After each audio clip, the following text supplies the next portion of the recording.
てください。北アルプスと同じぐらいの、高さまで来てしまいました。一番手前の山、笠ヶ岳という、志賀高原のシンボルの山です。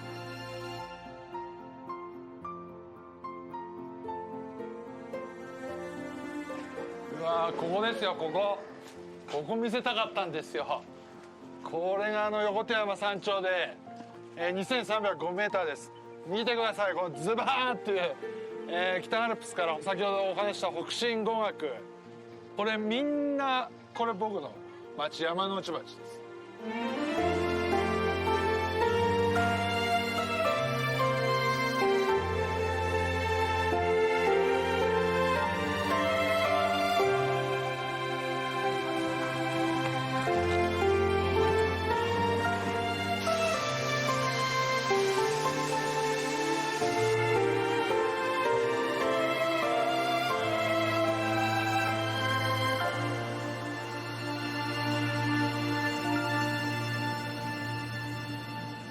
10年ぐらい前ですかね、ラーメン好きなですね、彼がいまして、ぜひ東池袋の大勝軒行ってみようっていう話にですねなって、僕山之内の山瀬から来たんですけどっていう話を実はまあねこう、スープ入れててこうやってんで「おっ?」って言われて、俺言っていいのかどうかわからないんですけど、ラーメンの底にいっぱいチャーシューベタ漬けみたいに、ベターっとスープの下にチャーシューいっぱい入ってて、いや麺食べないと分かんなかったんで、うわなんだこれと思って、みんな入ってたって帰りに聞いて、いやみんな入ってて食いきれないよっていう話で。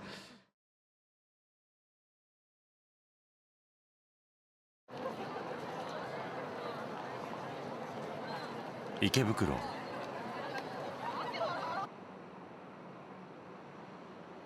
サンシャイン60のほど近くにその店はありました。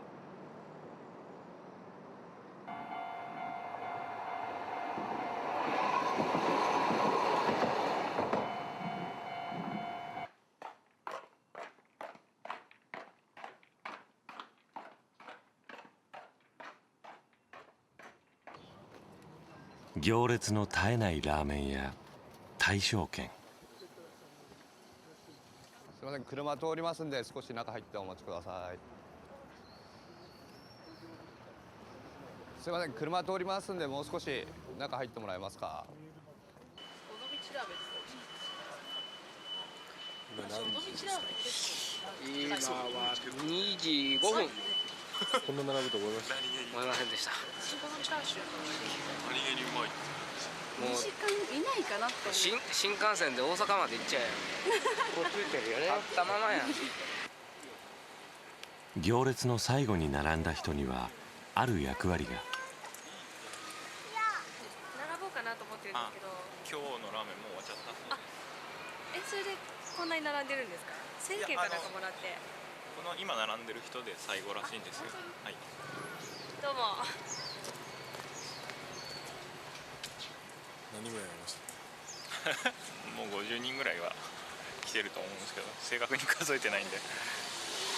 はいどうぞ。はいどうぞ。2時間以上待ってたどり着くラーメンがこれ。はい、大盛りでやります。はいどうぞ。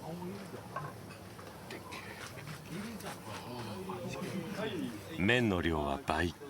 普通盛りでも 260g。 醤油味の東京風ラーメンです。やっぱ他のラーメンとは全然違う。全然違う。本当に違う。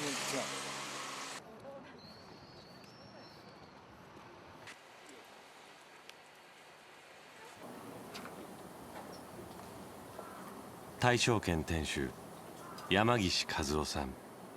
この時67歳。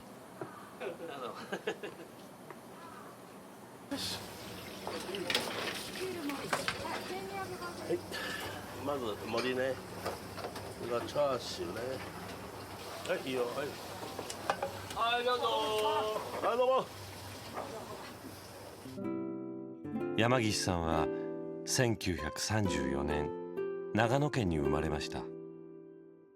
父は8歳の時に戦死、海軍の下士官でした。16歳で上京、1年間旋盤工として働いた後、親戚の勧めでラーメンの道に。10年間の修行を経て独立。1960年東池袋に大正軒を開きました。店を切り盛りしていた妻の文子さんは52歳の時に他界。以来妹の節子さんが支えてきました。滝沢さん用意しといて。全部黒ね。16席しかない店内に人が絶えることはありません。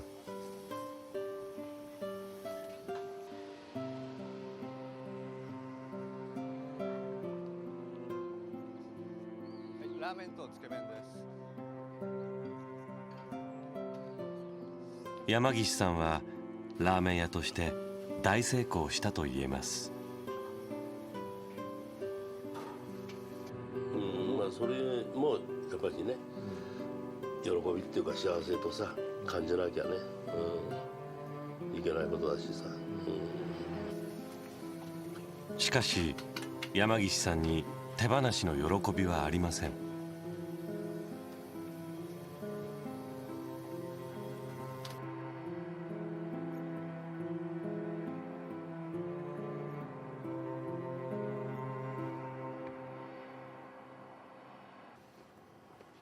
午前4時、大正軒では山岸さんが真っ先に仕事を始めます。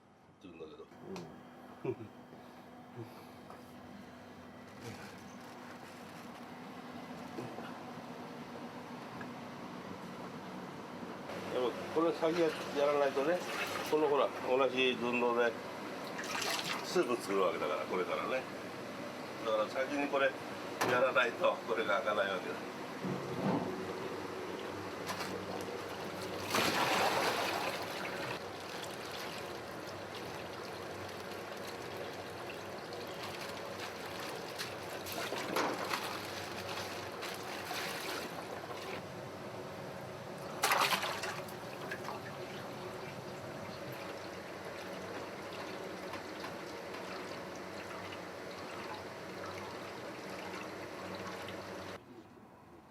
6時過ぎ、チャーシューが煮上がる頃、弟子たちが来てスープ作りに入ります。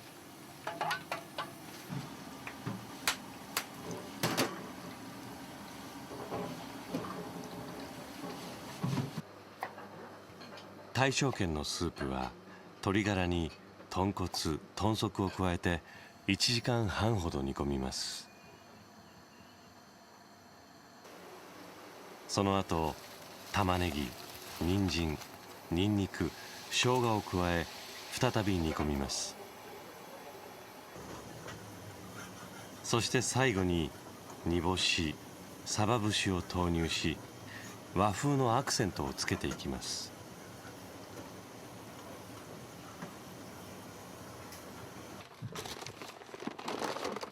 その頃山岸さんは店の奥で麺作りに入っていました。それで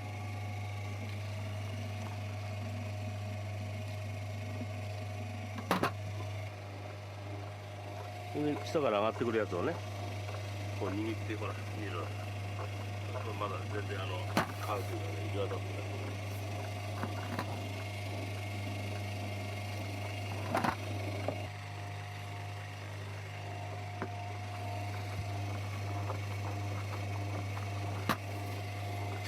切るだけ。切るだけ。切るのはどこで切るんですか。それは切り場で。切り場がそうそう。入る。アームのね、形だから。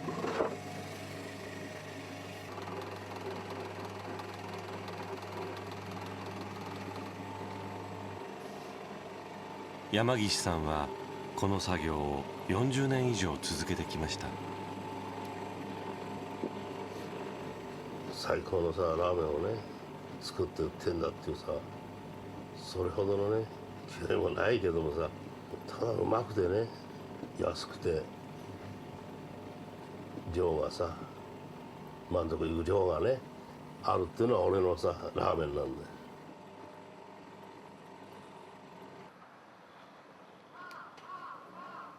午前7時半、大正軒の店先に最初の客が現れました。毎日やってくる常連さんたち、勝手に仕事を見つけています。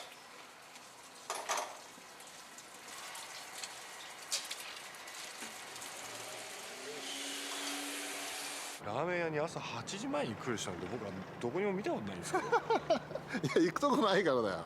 みんな訳ありのやつだよ。だからここへ来るのは偉い人もいるけどね、うちにいると嫁に怒られるし俺みたく追ん出されたやつもいるし。一番いいなと思うとこどこですか？え、大正軒でいいなと思うとこ。親父宗教だよあれは。宗教。親父さんが今日はうまいって言えばうまいんですよ。午前10時、店の外にはすでに30人ほどの行列が出来上がりました。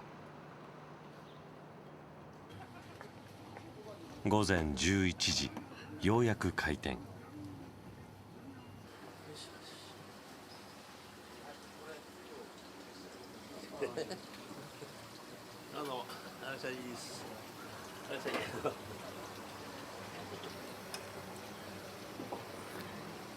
ここで弟子が仕込んだスープを仕上げていきます。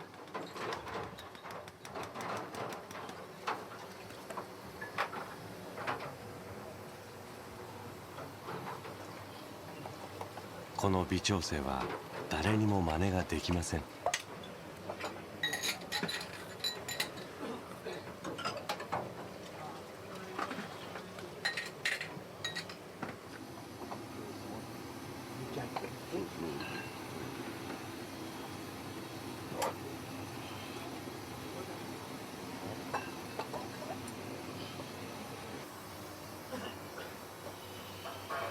麺は20人前を一気に茹でます。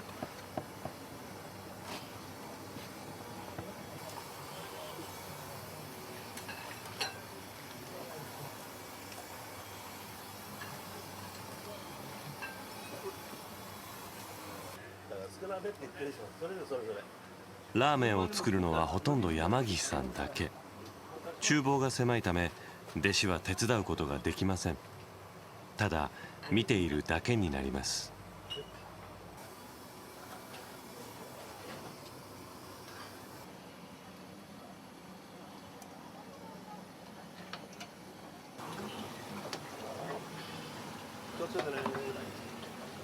マスターボールラインいいですか？もうストップね。大正軒の営業時間は1日4時間。その間に200食以上を売り切ってしまいます。なんかな。はいどうぞ。もう一丁。はい。ちょっと先こっちやっちゃうからね。発台やって。発台やって。はい。午後3時、営業終了。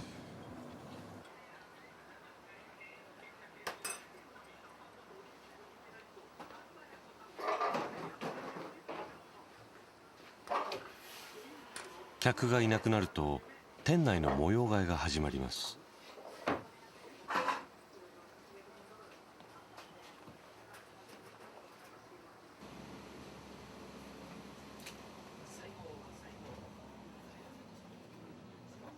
山岸さんの寝床でした。なぜこんな場所で寝るのか。板の上で疲れが取れるのでしょうか。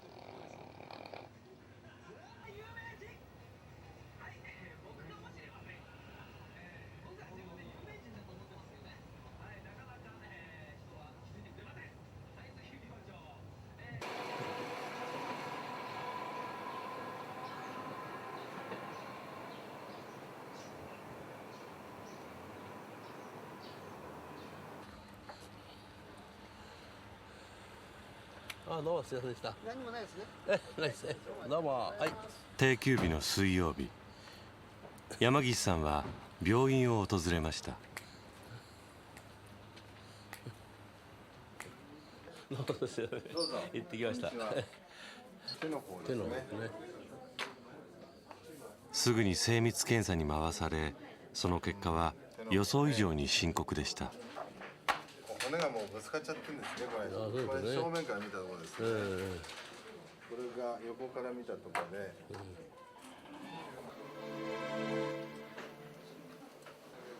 変形性関節症という病名で、指の軟骨がかなり少なくなっちゃってるんですね。関節の隙間がね狭くなって指の変形が起こってるんですね。もっとひどかったのは膝。関節の軟骨がなくなり、骨と骨が直接ぶつかっています。手術しかないと思いますね。一時的に薬を飲んだり、注射をしたり、そういうので一時的には痛みも取れると思いますけども、根本的には手術的な治療が必要になると思いますね。今のラーメン屋さんってどれぐらい続けられるんですか？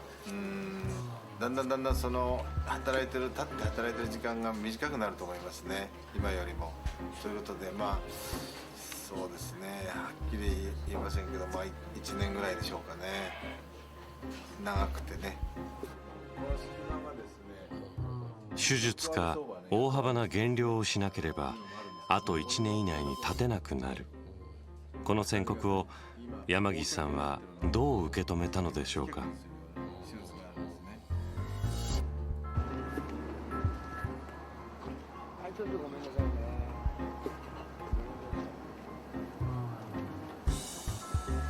1ヶ月後、再び大正軒を訪ねました。ところが山岸さんはあれから何の手も打っていませんでした。生活を変えるでもなく、運動するでもなく、ただひたすらラーメンを作り続けていたのです。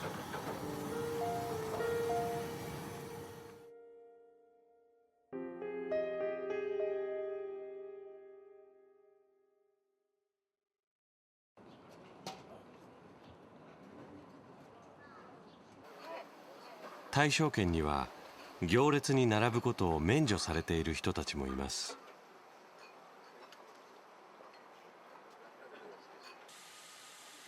例えばこんな人。もう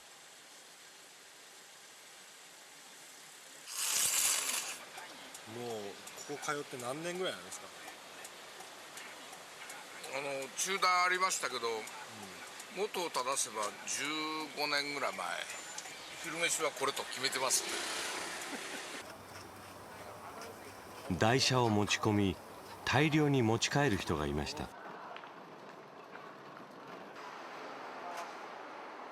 近所にある競馬新聞の印刷工場。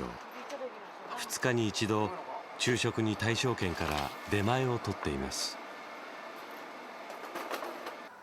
食べられて何年ぐらいですか？そうね、37年の時に来たんだからこっちへな。そうね、40年ちょっとぐらいないの。だから結局なんていうの、この味に慣れちゃうんだよね。ね。慣れちゃう。ね、結構美味しいよこれ。行列ができる前からの付き合いです。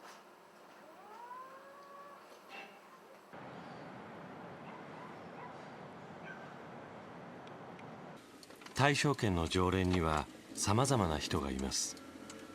川内治さんは週に2回栃木から片道2時間半かけてやってきます。大正軒のラーメン食べられる限り食べ続けたい。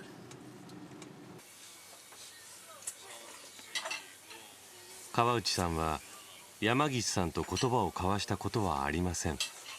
ただ食べて帰るだけです。ここは耳が聞こえないから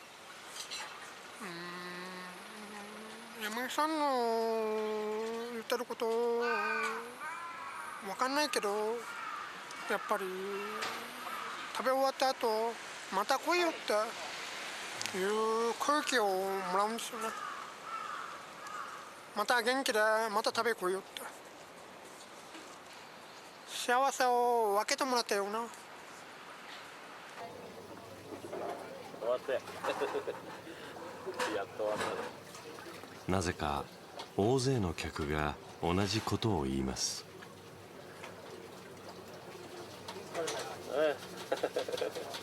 やっと終わりました。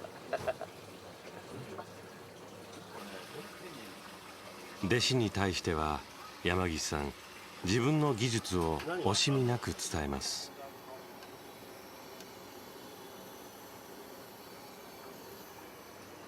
この李和春さんは北千住でラーメン屋を営んでいます。いや、僕もね一生懸命やってんだけど、作ったラーメンね美味しいと思うけど、でもお客さんが来ないから。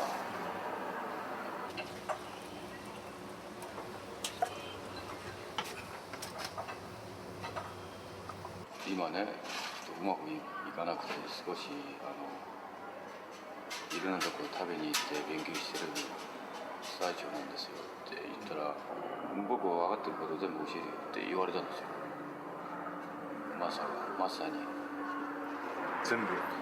だから分かることはもうだから何でも教えてやるよって電話で言われたんですよ。でびっくりした。こんなと思って。李さんは自分の店で使っているタレを山岸さんに味見してもらうことにしました。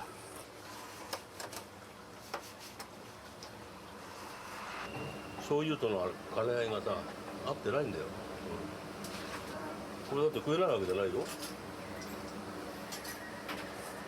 やっぱり商売してる以上さ、ね、お客さんが納得してもらうんだったらこっちの方の味がいいでしょ。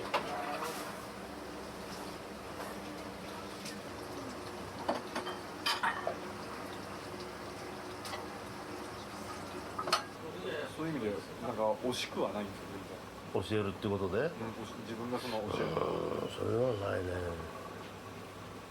っぱ教えてくれって言われれば、でもなんとか教えたいなっていうふうな気持ちになっちゃうんでね。だから企業秘密とかっていうのは本当にね、ないんだようちはね。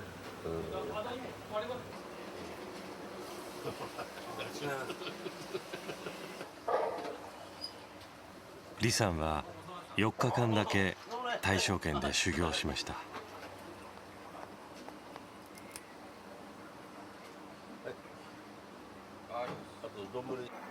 なんでねここまで並ぶ2時間待っても帰らないと、そういう人を見てさ、やっぱりねこのマスターなんていうかな、人柄もう違うっていうかさ。大正軒には山岸さんに助けを求め、次々と人が入れ替わるように修行に訪れます。山田喜一さんは名古屋からやってきました。彼はラーメン職人ではありません。訳ありです。ご商売でラーメン屋さんとかはやってなかった。運送業で雇って、もうたまたまリストラ食らったもんで、まああと第三の人生をラーメンでかけてやろうかなと思ったんです。山田さんは全くの素人、役には立ちません。それでも山岸さんは厨房の中で見学させます。親でもねこんなことをやってくれるようなマスターじゃないもんいないで、親以上にありがたく思ってました。この日で山田さんの研修が終わります。家庭の事情で名古屋に帰らなければならないのです。ありがとうございました。どうも。これ気持ちいい。こんなこととんでもないです。いいから気持ちいい。こんなことしてもらって本当に。いいのすいません。ありがとうございます。頑張ってな。はい。涙出てきちゃう。ありがとう、すみません。じゃあ失礼します。じゃあね、はい、またほらねあれしてねまあ元気になってな。すみません。気持ちいいね。はい。じゃあ頑張って。はい。ね、また分かんなかったら来いばいいや。わかりました。はい。すみません。はい、よろしくね。はい、ありがとう。失礼します。それでね。はい。どうもありがとうございました。はい。すみません。はい。失礼します。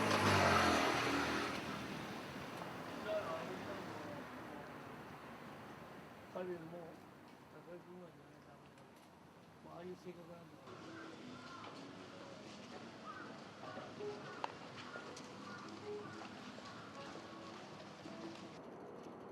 12月2日日曜日、定休日でもないのに珍しく行列がありません。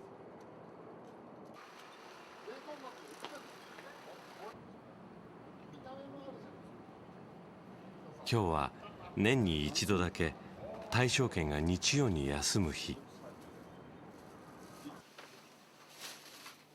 毎年12月の第一日曜日はふるさとの中学校の同窓会なのです。ネクタイなんて本当に1年にね1回も締めねえんだね。日曜日は本当は営業なんだけど、ちょっと用事ですいませんせっかく来ていただいてどうやるんで。すごい眩しいやろ。ほとんどね普段でもほら外へ出ないから一日こっから出ない時あるから本当に。表にね。表に出ないよ。裏から入って裏に出てっちゃう。太陽が眩しいから。太陽は別にたまには太陽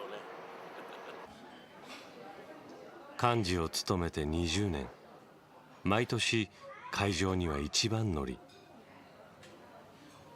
どうもしばらくどうも元気そうで。じゃあ乾杯。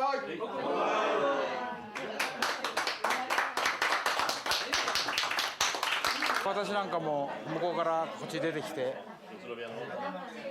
学生時代は貧乏学生だったもんだから「おい腹減ったぞラーメン食わせ」っつってよく山石のとこ行ってね、それでラーメンを食べさせてもらったりして学生の頃。払わないさ。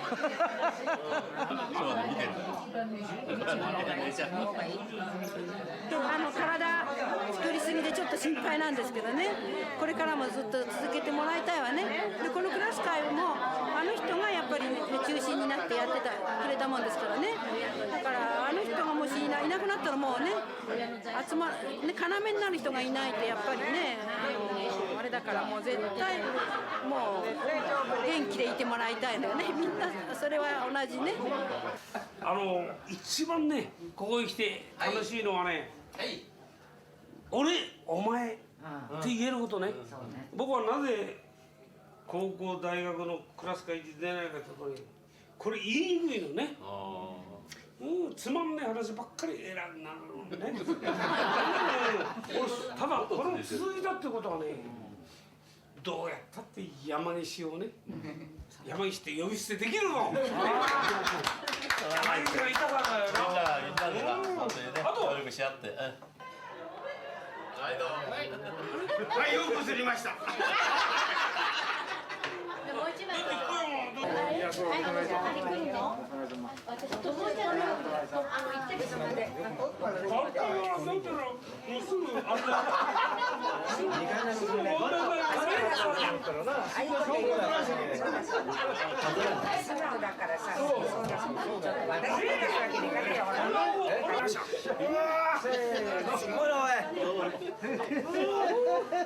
大変だよ。大丈夫だよ。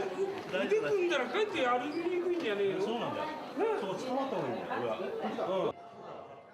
医者に1年で立てなくなると言われて2ヶ月、足は確実に悪化していました。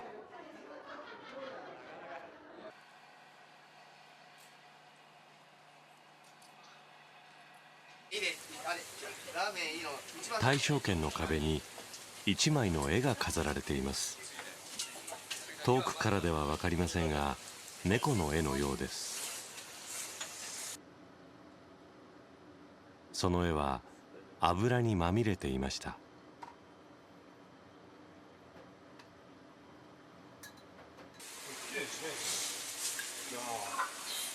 これはマスターの断りがないとあれじゃないですかね。わざとこうやってるのかもしれないし、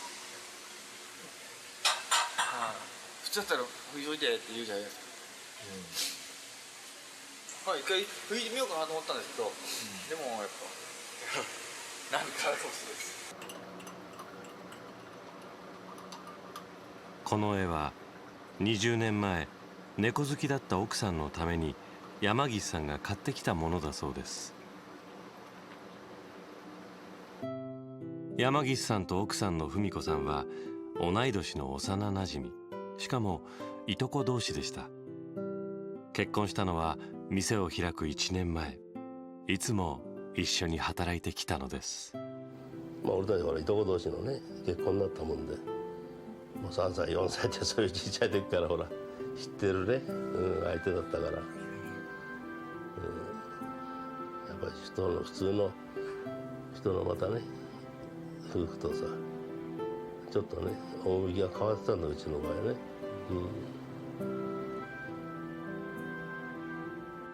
お姉さんはメンバーはねこのくらいでいいって言うでしょ。何はサービス精神が割とあるんですよね。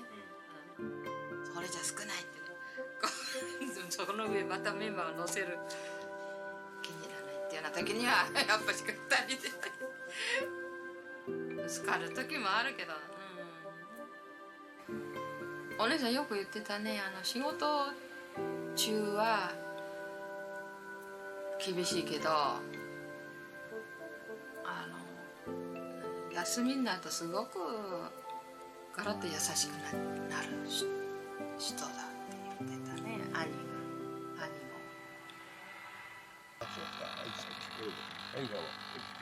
山岸さんの普段の食事はコンビニで買ってきたもの。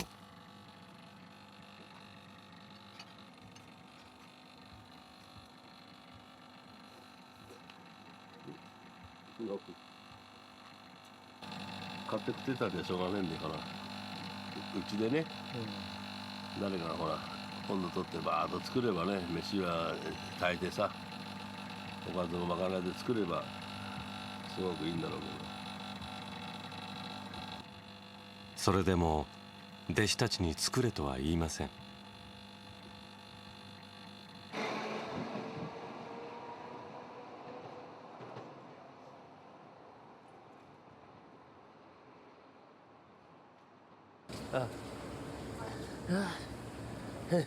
どうも。このままではあと1年で立てなくなる。そのことを承知で山岸さんは何も変えようとしないのです。しかも病気のことすら誰にも告げていませんでした。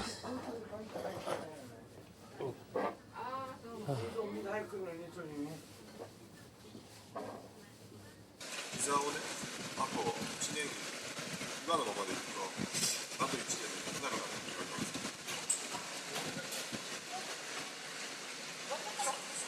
歩けなくなった。それしましたね。いや、それは話さないかな。話しない。何しろ我慢自分一人で我慢してるっていうような感じのあれだよね。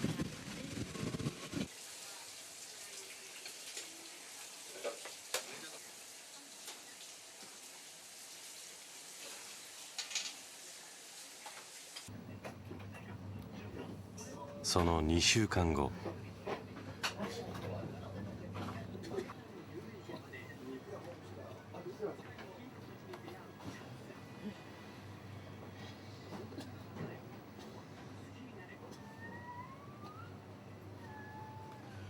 手伝ってもらえない。ダメだ。ちょっとこの辺ちょっとつまんでね、引っ張るやつ、この辺ちょっとこの感じ。引っ張るように。上。そうそう、上開くように、上げるように。開けるように。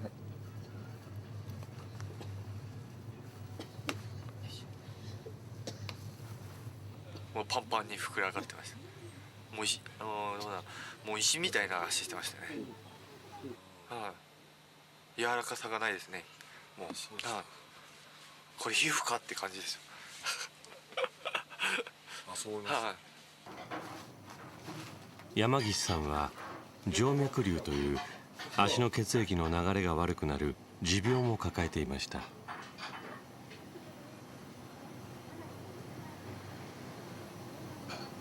痛み止めの薬もほら取り寄せて飲んでんだけどね。なんか汚い。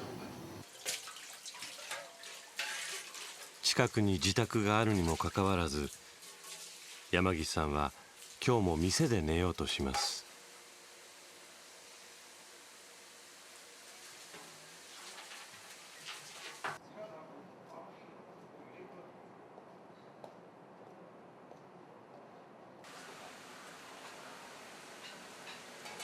大正軒に通い始めて3ヶ月、あるものに気づきました。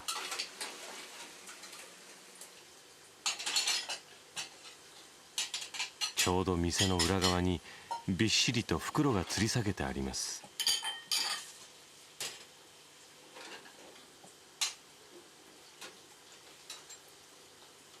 よく見るとその奥に部屋があるようなのです。まるでその存在を隠すようにドアは固く閉じられていました。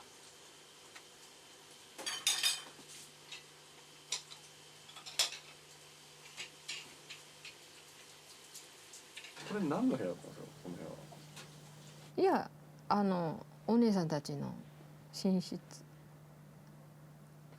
狭いですけどここで休んでたんですよ。あ、そうなんですか。ここで生活できたの、住まれたのここで。でも今も荷物がいっぱいになっちゃってもうね、物置みたいになっちゃってるけど、ここでこの部屋で食事したり、してたんですよ。あ、そうなんですか。昔はね。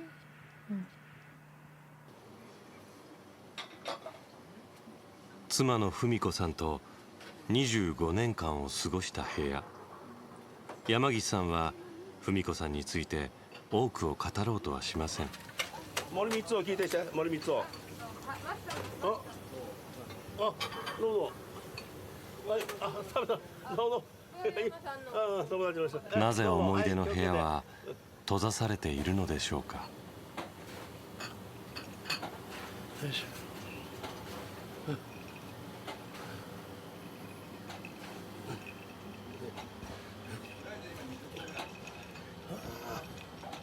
ちょっと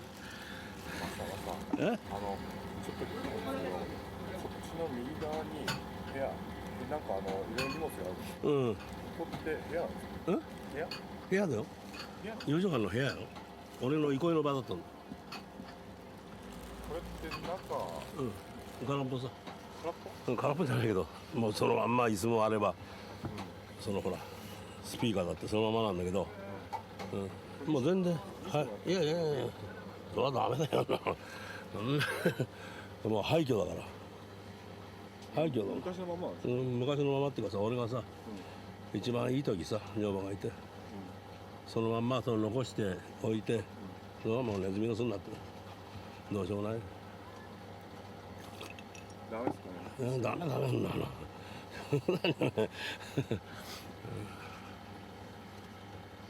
俺の一番辛い切ないところだね。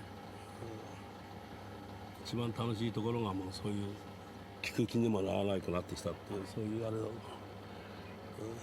俺にして言えばもう一番もう最大に切ないところだ。そんな人に見せるところじゃないんだ。これ見るって言ったらやめてもらえよ俺は。そのぐらいだから。本当さ。仕事一生懸命してるのにさ、そんな人のね心臓えぐるようなことさされたくない。2回もそうなんだけどね、結局はもう全然もう入れないんだ。自分でそういうふうにしちゃったんだよ。しょうがない。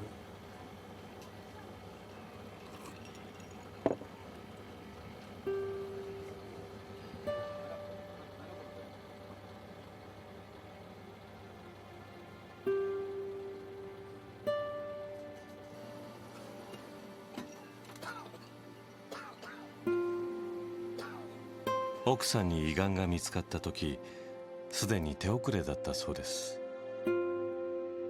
余命1ヶ月、山岸さんは病名を告げることなく2人の時間を過ごしたのです。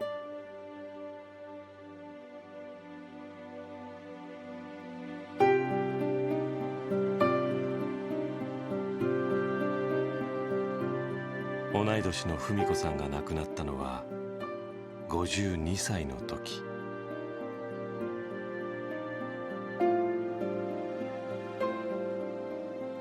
大正圏の中にあるものは、道具からその置き場所まで奥さんが亡くなった時から何一つ変わっていなかったのです。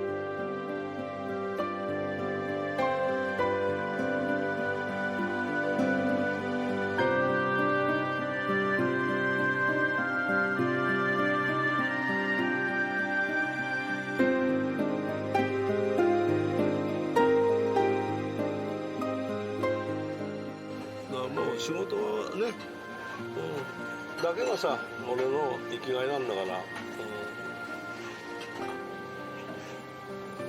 それ以上はね、もう一応健康で仕事ができれば俺の幸せで、絶対幸せを求めてね、生きてるわけじゃないから、いつ死んでも俺はね、いい、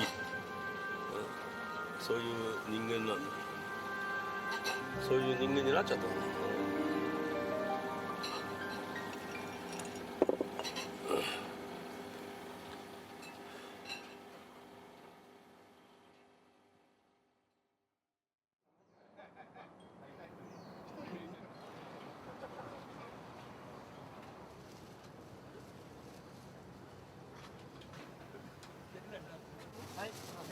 大正圏では大晦日、通常営業に加え年越しラーメンも請け負っています。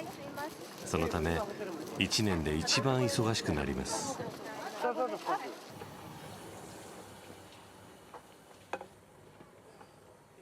山岸さんはこの日500食以上のラーメンを作ります。どんなに辛くてもラーメンを作り続ける。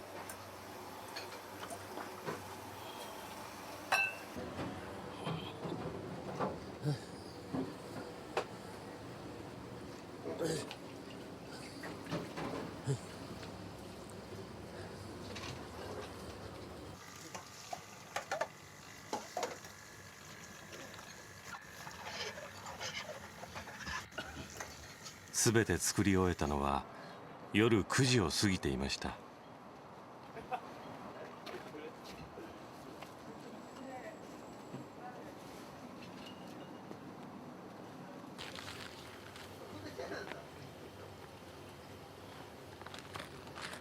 持ってきたのかと思って。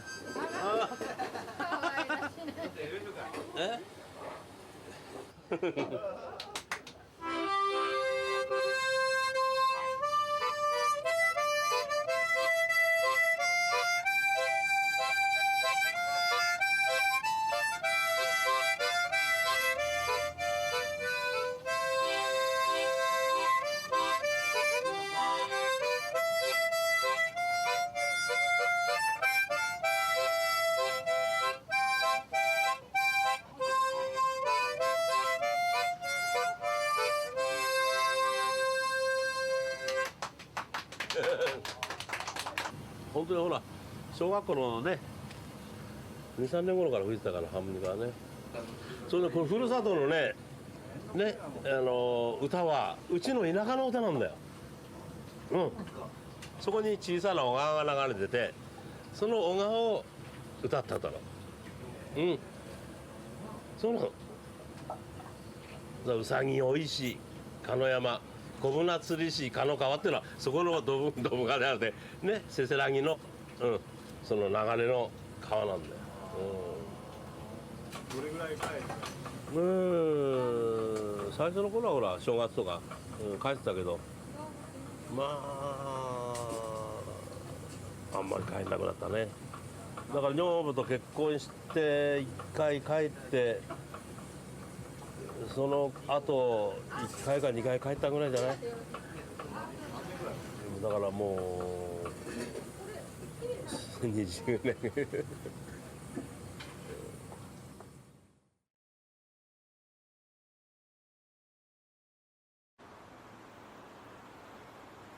2004年冬、久しぶりに大正軒を訪ねました。相変わらずの長蛇の列。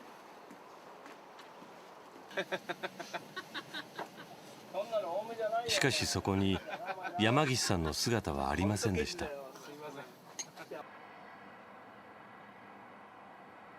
朝4時、いつもなら仕込みをしている時間です。マスター、おはようございます。ここまで来るよりさ、そこの戸開けちゃった方が早いじゃない。どっちでも。これはね、早めにちょっと開けてくんの上を。それでさ、これはもうパチッてやら2分になってる。中入って。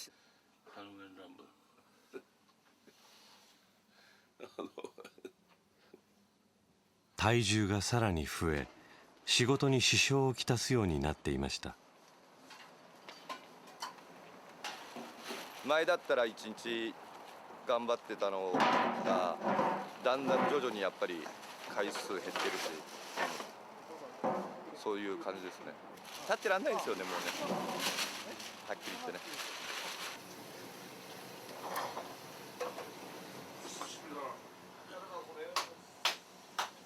持病の静脈瘤が悪化し、足からは体液が染み出るようになっていたのです。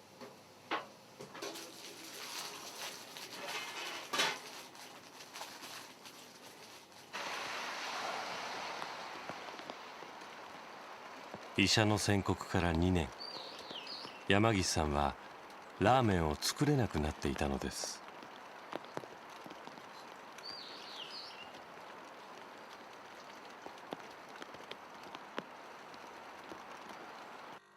呼吸ができないの。それ呼吸してもさ、入ってこないんだよ、酸素が。だから苦しいんだ。いや、全然楽になったなって思えば、ある程度はそういう少ないその体重っていうか、そういう呼吸が圧迫され、夜深い眠りが得られず、昼間でも意識が朦朧としています。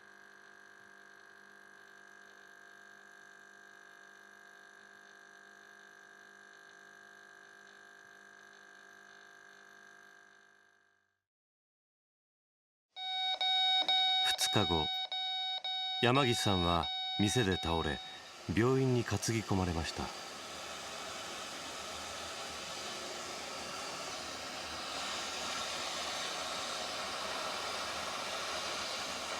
結構今はすごくマスター自身苦しい状態だって看護師さんが言われたから、まあ、今日明日が結構山場というか、マスター自身は結構大変なところだから、それをクリアすればいいような状況になってるけど、でもまだ結果が分かんないから、これからどう変わるかってそう思う。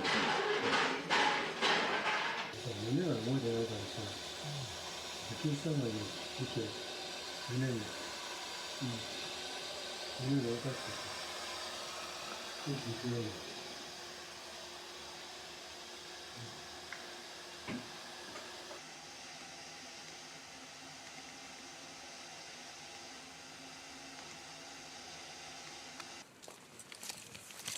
店の前には相変わらずの行列。一方、中はてんやわんや。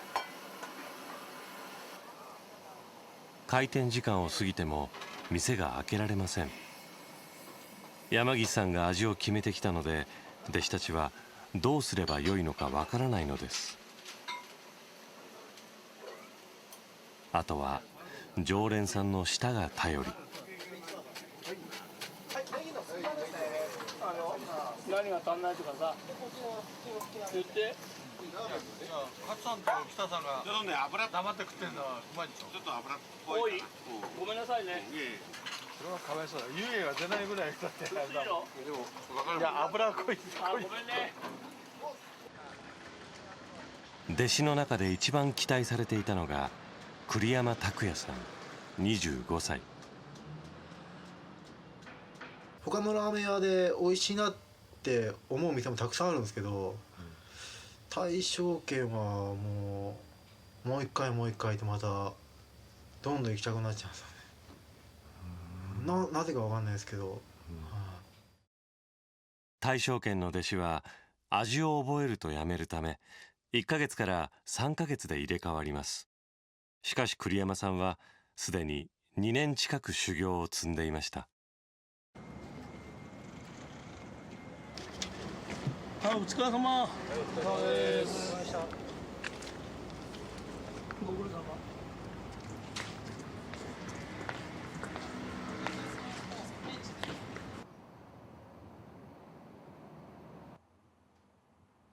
弟子は歩いて1分のアパートで共同生活をしています。すごいですよマスター。やっぱりたまたま煮干しを入れ忘れたんですよ、そしたらもうマスターこう味見た瞬間に分かりました。煮干し入れた？すいません、入れてませんでした。入れ忘れました。本当にもうすごい数本ですもんね。もうあれですよ、寸胴にこう開けた後ですよ。ボウルの中だけじゃなくて、こうボウルもう開けちゃって寸胴もう入れた後に味見して分かるんですよ。少年感想だったね。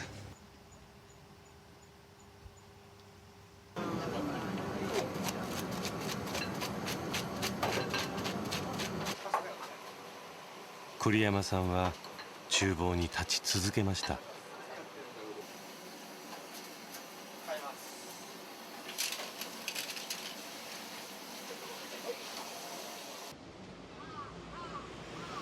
しかしいつの間にか名物の行列は消えていたのです。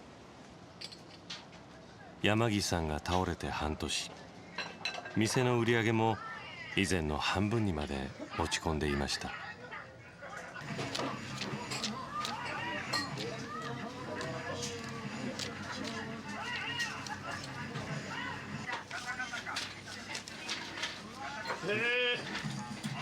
売ってねえな今日。お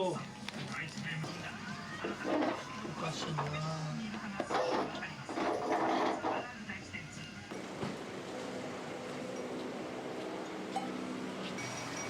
はい、いらっしゃいませ。ちょっとこうね、ムラがあるというかね、やっぱ穴味ちょっと出ないんだね、やっぱね。マスターが少なくてちょっと違う。マスターがいてやったのと、ね、いなくてやってるのと、やっぱお客もほらマスターがやってると美味しいもんだと余計思うじゃんねえ。マスターがやってるのと栗山たちがやってんじゃん、やっぱ運命の差がじゃん。笑ってられちゃいます。何をですか。ガラガラですけど。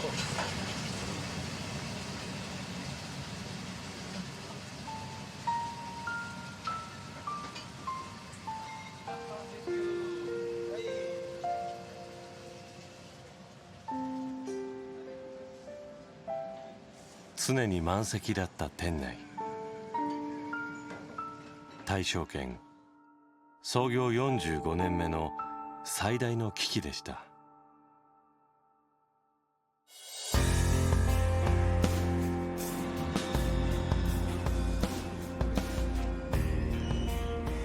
その一方で大正軒の名を付けた店はどんどん増えていました。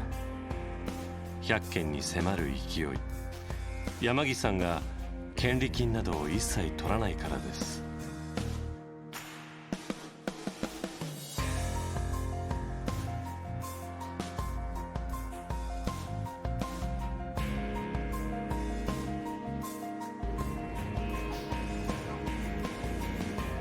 中でも最も手広く商いをしているのが田代浩二さん。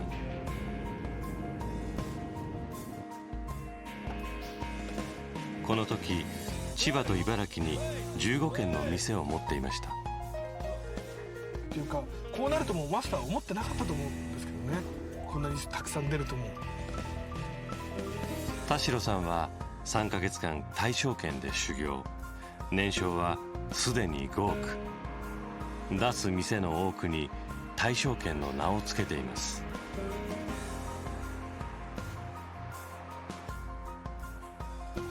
ここは潰れた店舗をそのまま買い取り、看板だけ付け替えて営業を始めました。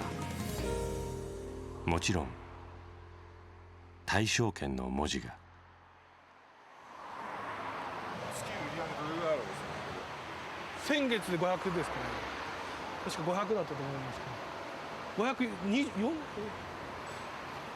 あれ店長、先月売り上げいくらですか？512人です。すごいですよね。大正圏っていう看板は、売り上げにとっては大きいんですか？大きいですね。大正圏なくして僕はないです、絶対に。大正圏の流れを組む店は山岸さんの味がベースですが、一番の違いはボリュームだと言います。だから要はお客様に満足してもらうぐらいたくさん食べてくださいっていう本店のようなスタイルは誰もやってないじゃないですか。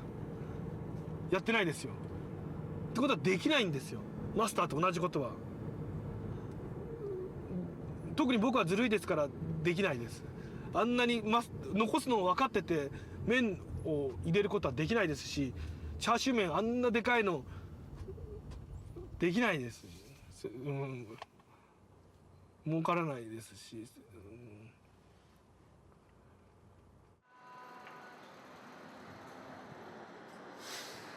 山岸さんの入院はすでに半年を過ぎていました。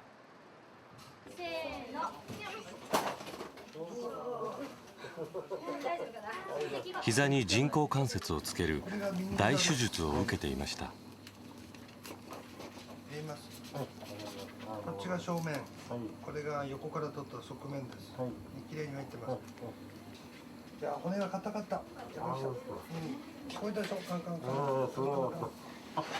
絶対聞こえた。なんかこれが向こうなんだけど。大工さんと同じですか。はい。あと足が重かった。もう一度厨房に立ってラーメンを作りたい。その一心で受けた手術です。これからの自分の人生っていうのはね、やっぱり希望なり本当に夢なりね、これから開けていくものがあるわね。やっぱり今までやってきた商売だよね。ラーメンとともにさ、生きてきた人間のね、これからの道だってやっぱりラーメンでさ生きてきたよね。まあお客さんとともにね、やっぱり歩いていくのは、まあ、自分のね人生だと思うから。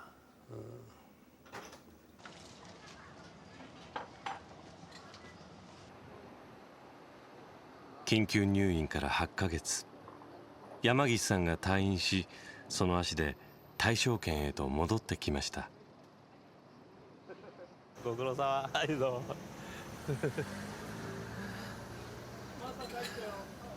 あ、どうも。はい、ご苦労様。おお、千客万来。すごいな。涼しいやながな。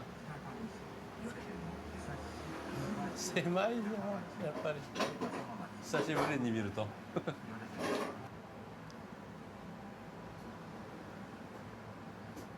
ら狭いね。本当こんな狭いところでやったんだね。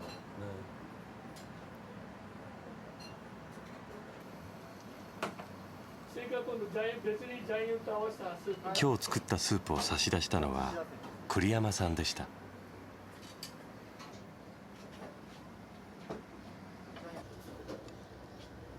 白土に醤油入れてスープ入れた。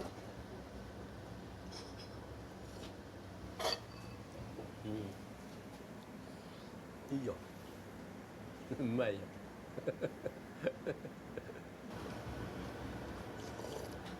自分の置いてあるものはいつも構わない。それからもらえたからね。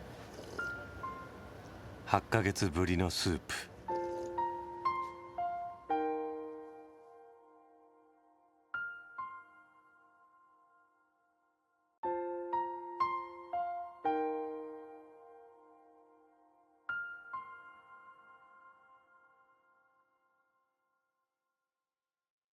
8月だったっけ。退院から2ヶ月経った頃、山岸さんから連絡がありました。明日から店に復帰するというのです。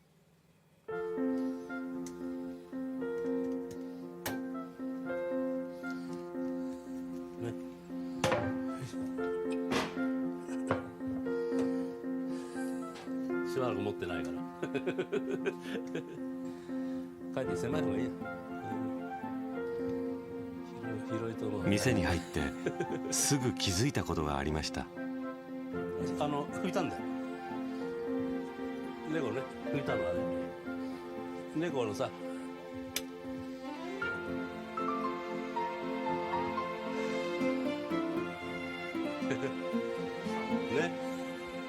これが可愛いやつ。色は冷めたね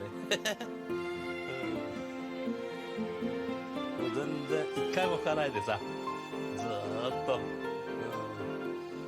思い出としてほら、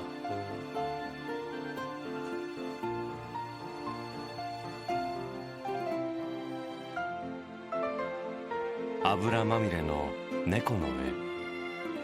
奥さんの文子さんが亡くなった後は手つかずで置かれていた絵です。それを20年ぶりに山岸さんが弟子に吹かせたのです。夢を再びじゃないけどもさ、これからまたほら頑張れるなっていうねことで、やっぱりほらだんだん声もちゃんと出てくるようになるしね、だからほらみんなにもはっきりときちっとほら指示したりするから、再出発を期す山岸さんの決意が伝わってくるようでした。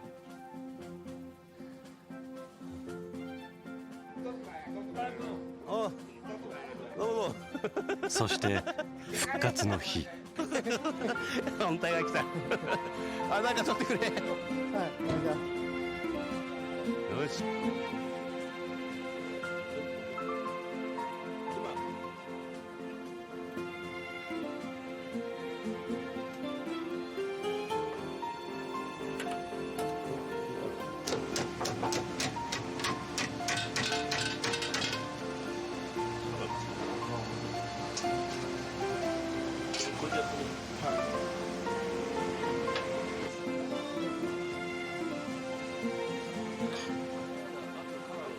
この日、店は朝から常連客で満員でした。味違いますよね。美味しい。桜だ。魔法の手だね。どこで聞きつけたのか、開店からすでに2時間待ちの行列ができていました。大変らしいじゃん、ところが行列ができる店なんだから、こんなにいい音でバカだ。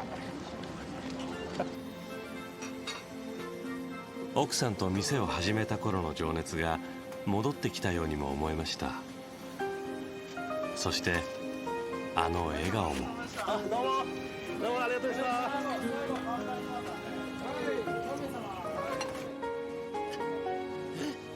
す。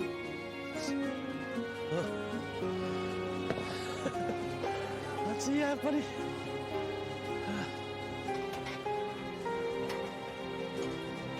9ヶ月ね、もう9ヶ月、丸9ヶ月やってないのね。まあ懐かしいっていうか、やっぱり指が痛くてだよ全然ダメだね、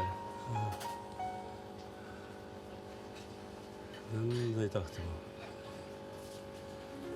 も、だから痩せたから余計だね、だけどね。結局この日、山岸さんは最初の20分しか厨房に立ちませんでした。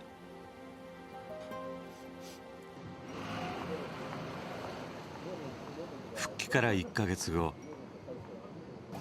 その厨房に山岸さんの姿はありませんでした。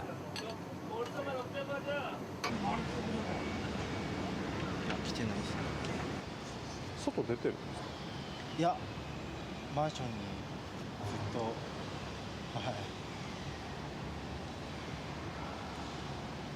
ねえ、リハビリも本当はしなくちゃいけないんですけどね、しないみたいで。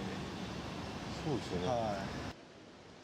さらに1ヶ月が経ち12月に入りました。しかし山岸さんはあの日以来店に顔すら出していません。呼びに行けば来るんですかね。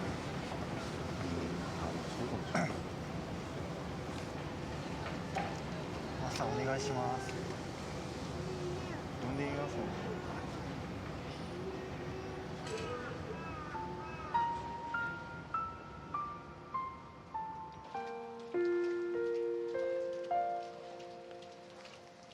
そして大晦日、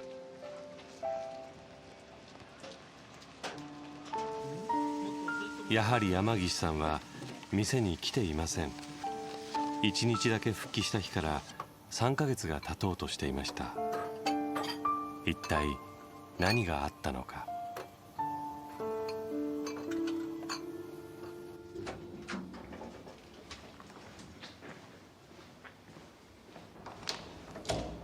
いないです。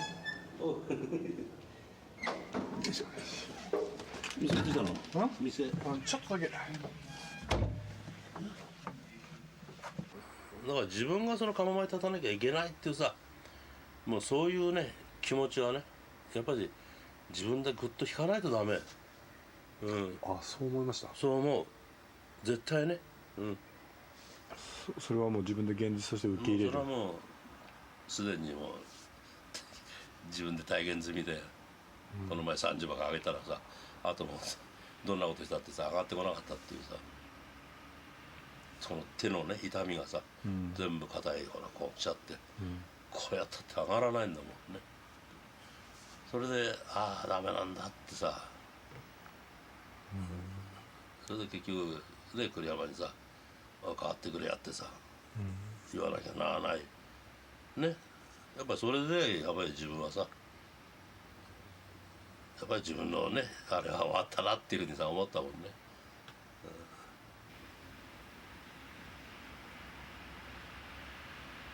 でも自分なりにさ頑張ってきたつもりだから、いいんじゃないのそれで、自分でさ、自分の生き様をさ、やっぱりそれなりに振り返ってさ、やっぱりいい思い出にさつながっていけば、俺はまあそれでさ、満足だと思うよ。もう仕事ができなくなったっていうんじゃないんだからね。まだ人をさね、俺の代わりまでさやってくれる人がいればね、商売をさ続けていかれるんだもの。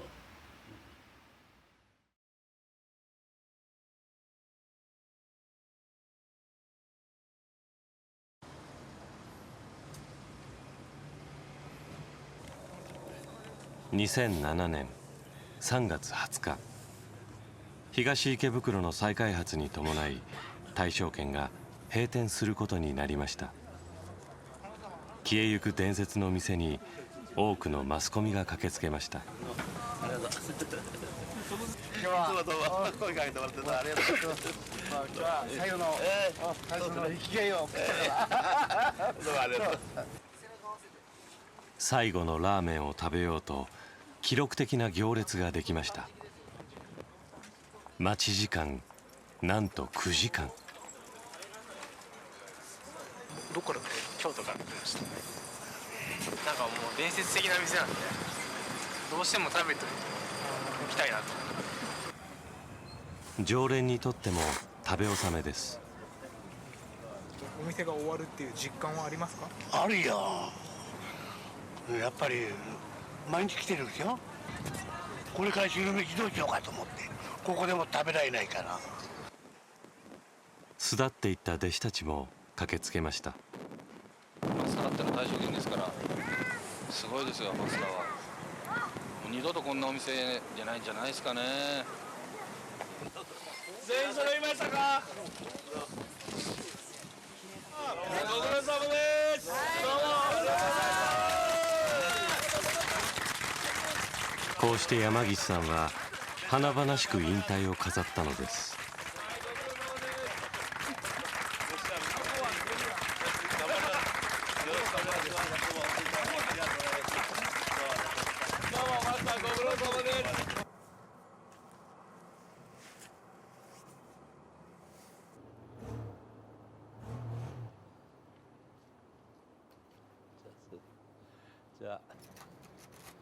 閉店から1週間後、店の取り壊しが始まりました。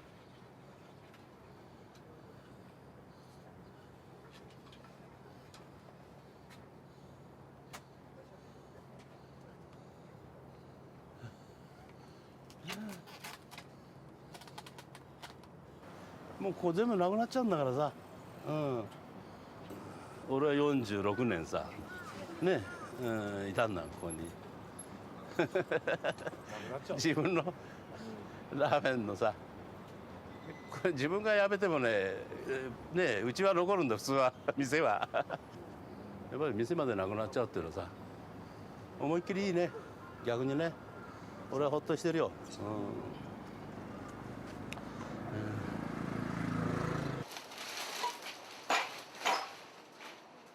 あの猫の絵も取り外されていました。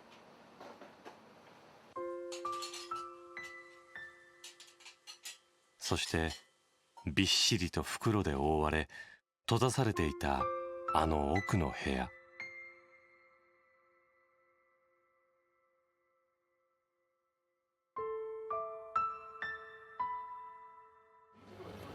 これ見るって言ったらやめてもらえよ俺は、そのぐらいだから本当さ、仕事一生懸命してるのにさ、そんな人のね心臓えぐるようなことさされたくない。2回もそうなんだけどね、結局はもう全然もう入れないんだよ。自分でそういうふうにしちゃったんだよ、しょうがない。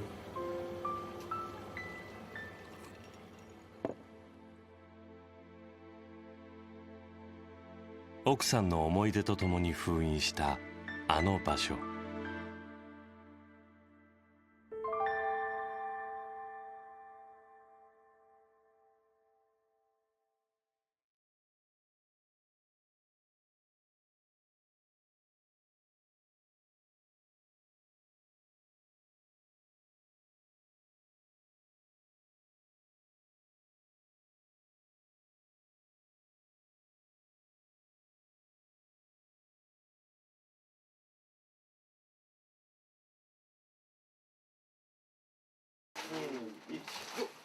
誰も入ることが許されなかった2階の部屋も。なんかいっぱいあるね。79年アイロン、約30年前の、いいじゃない、中華人女性。文子さんのものがタイムカプセルのように残されていました。奥さんかな。わ、それ田舎だな。東京じゃないですよね。奥さんですよ。はい。永遠の笑顔。もうね、読むのお前なんだけどさ、心の中にあるんだから、だから頭の中で52歳ね、永遠に52歳なんでね、でもたまたまねここにさ、俺ら住んで50ね46年っていうかさ、住んであれした培ってきたこのね場所にさ、今度52階建てのねビルができるって聞いた時にね、これ女房の生まれ変わりだと思ったね。52階って聞いた途端にさ、女房がね守ってくれるんだって思っ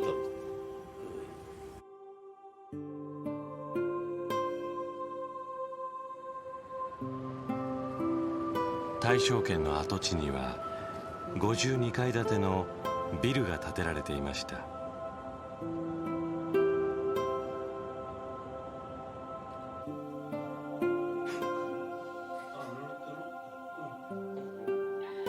今山岸さんはそこに住んでいます。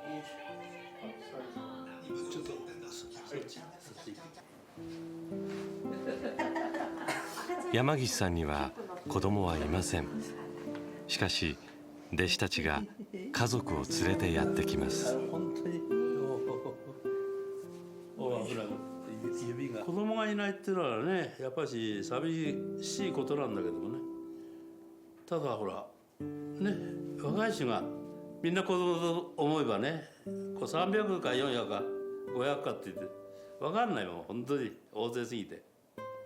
いい弟子がねやっぱりたくさんできて、そういう応援がね、すごく嬉しい。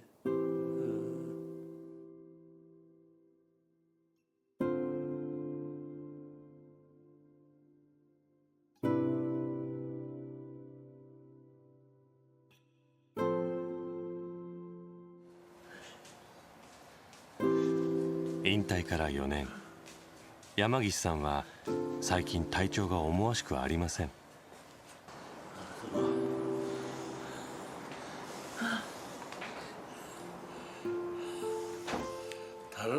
歩くのは本当に大変だった。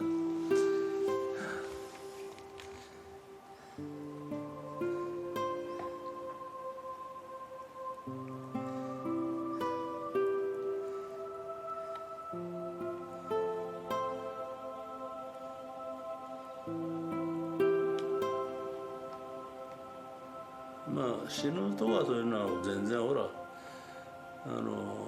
嫌じゃないし、別に恐怖とかね、そういう嫌いとかそういうあれはない。いつでもっていうさ、寝てればいいんだからさ本当にこんなに楽なことはないんで、そのぐらい頑張ってきたわけだから。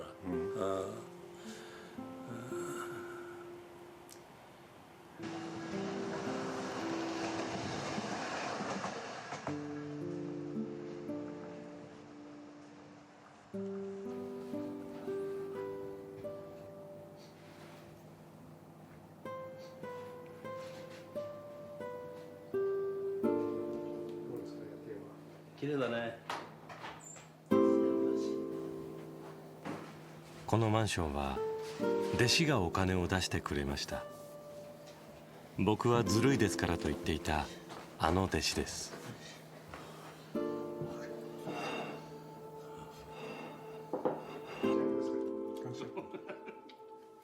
僕も早いんですよ俺より早いんだよね。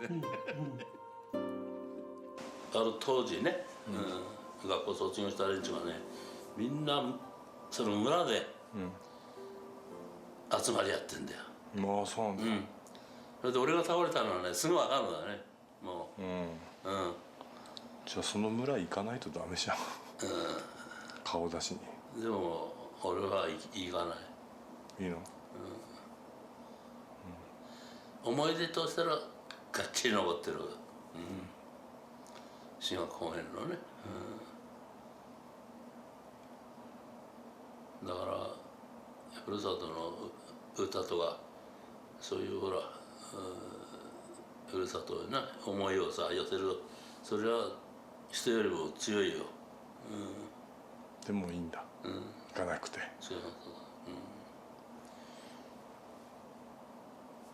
難しいなマスターは。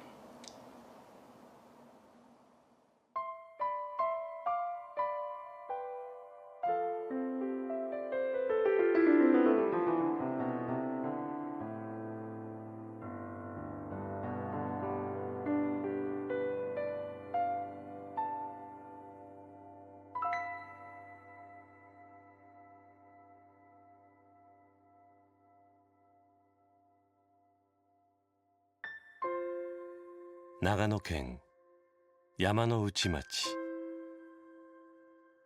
そのふるさとに秘密がありました。見てください、北アルプスと同じぐらいの、高さまで来てしまいました。一番手前の山、笠ヶ岳という、志賀高原のシンボルの山です。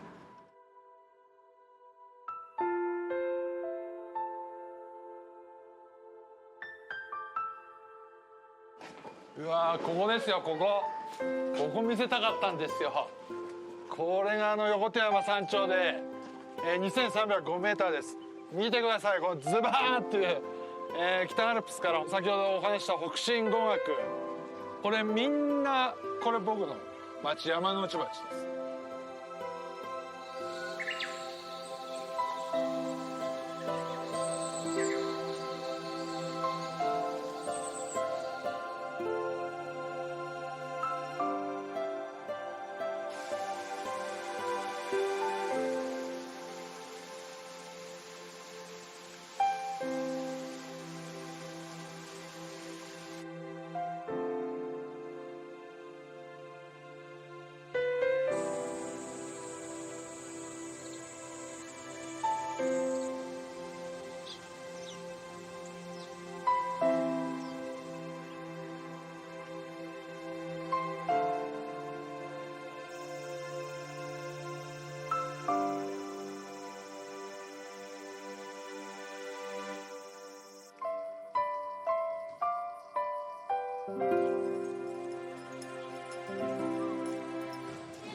俺が4月に生まれた、女房が5月に生まれた。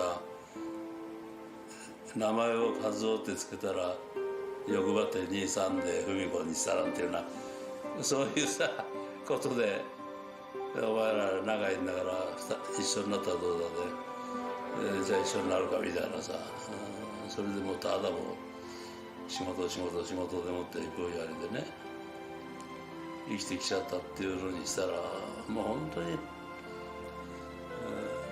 結局は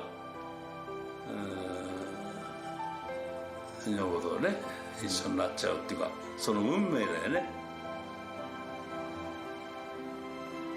そういう運命的なものがさ、要するにずーっと続いてきたっていうことだ。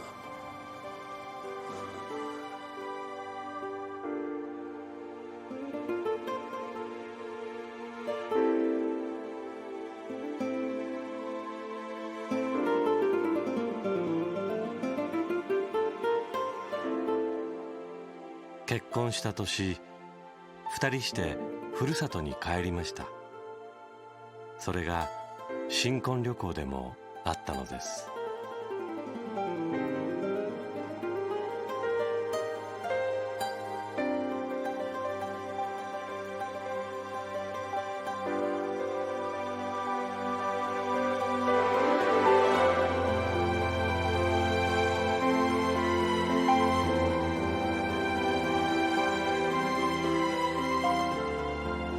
志賀高原のホテル。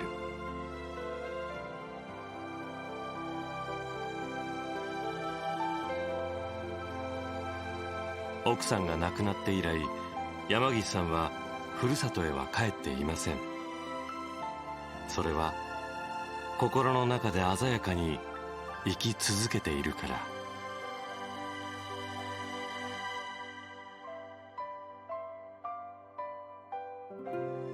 ラーメンより大切なもの。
す。